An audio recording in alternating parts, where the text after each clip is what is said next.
Hello guys, तो यहाँ पर भाई क्रिकेट स्टेडियम में आज मैच चालू हो चुका है और ये रहा भाई हमारे रेहान भाई। तो भाई अभी देखते हैं कि यहाँ पर कौन कितने भाई रन बनाता है और कौन कितनी बार यहाँ पर विकेट लेता है। तो भाई तुम्हारा भाई बहुत ही दूर से आज शूटिंग करेगा ब्लॉक की। अब देख सकते हैं यहाँ पर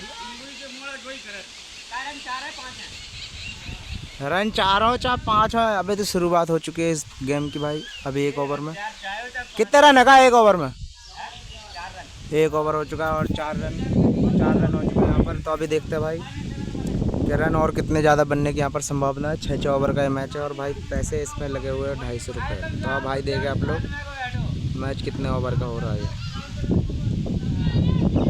और भाई यहाँ पर डॉट बॉल बहुत बढ़िया भाई। और यहाँ पर भाई 2 रन होते हुए। तो भाई ऐसे ही वीडियो देखने के लिए भाई के चैनल को जरूर सब्सक्राइब करें। बाकी पूरा दिखाएंगे ब्लॉग।